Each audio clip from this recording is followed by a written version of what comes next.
Hello, today we will be discussing about Sir Stelios Hajianos and his leadership approach. Sir Stelios Hajianos is a British Cypriot entrepreneur who came from a wealthy ship-owning family. He is best known for creating easyJet in 1995 when he was just 28 years old. This pan-European low-cost airline, which is headquartered in London, that has been revolutionized European air travel over the last 2 decades. He is currently the chairman of Easy Group Holdings, a private investment vehicle for the Easy family brand, such as Easy Hotel, Easy Bus, Easy Car, and Easy Gym. He is also the founder of Stelios Philanthropic Foundation and a philanthropist investing in education, entrepreneurship, and environment. In 2000, Stelios floated easyJet on the London Stock Exchange whilst remaining the largest shareholder with his family when easyJet stocks were rising. According to Forbes, Stelios' real-time net worth up to date is $1.2 billion, making him the richest Cypriot in the UK, along with his family. Now, we're going to talk about the 2 leadership issues the leader had or is facing from an organizational perspective. In the year of 2009, easyJet boss and 5 out of 8 members stands down after a long dispute with Sir Stelios in a year. 5 members from easyJet management board have resigned within a year of 2009, Andy Harrison being one of the 5th member of easyJet's 8-person management board to resign a 12-month period, due to a long dispute over strategy with Sir Stelios. At the same year, Sir Michael Wrack, chairman of BT and easyJet senior independent directors, took over chairman, due to having to replace Sir David Michaels, and reason of quit is fed up with stress running a board and difficult to manage the strong characters within it.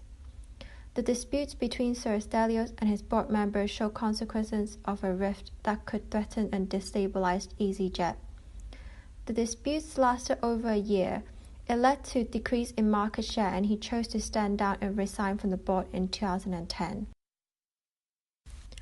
The second issue is Stelios rose with FastJet, a company he previously owned, unless they revealed the passenger and cash flow figures to him on a regular basis.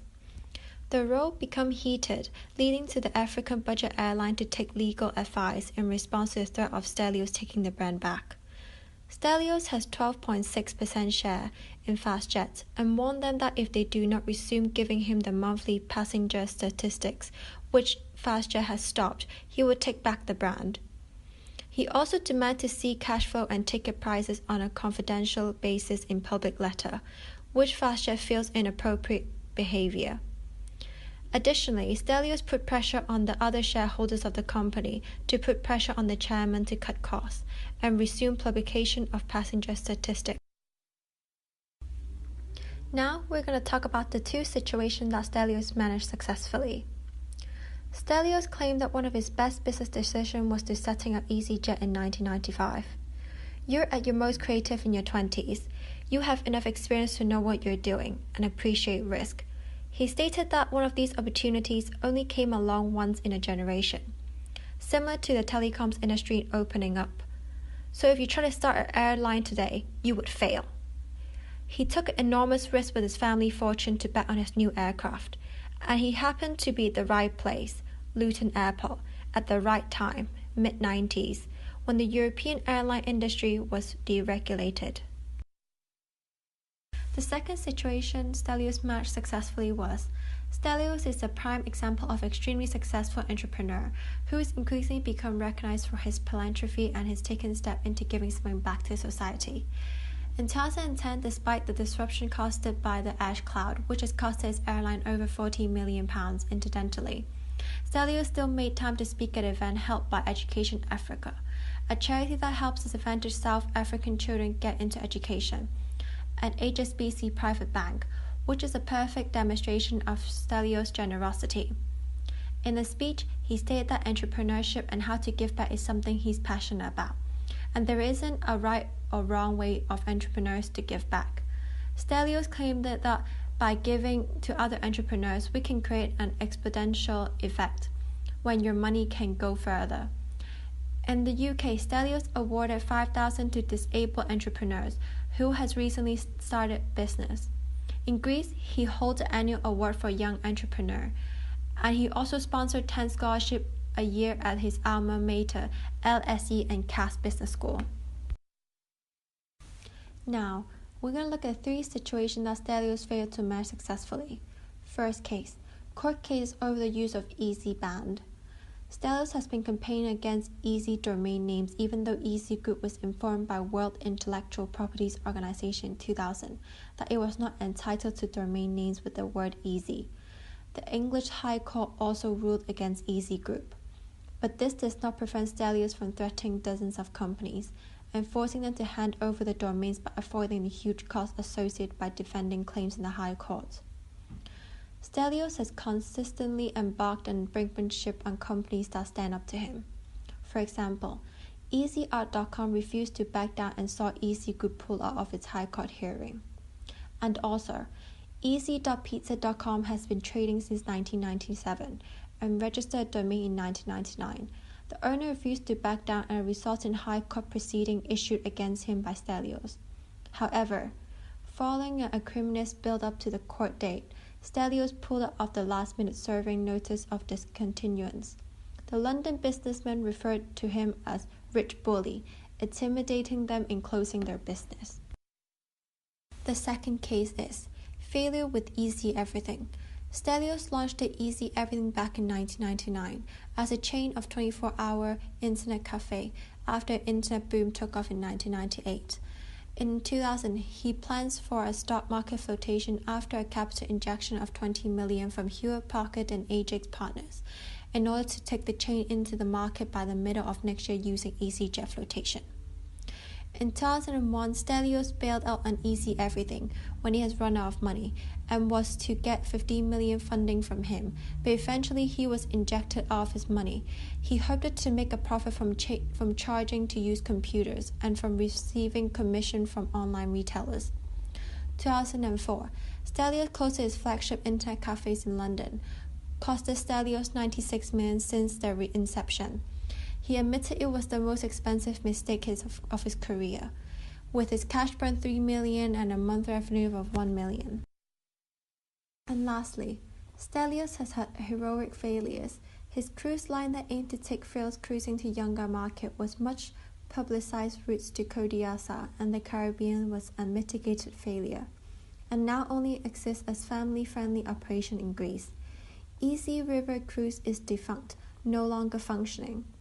Easy for Men toiletries set up in 2004, launched together with Boots, was intended to challenge Gillette's.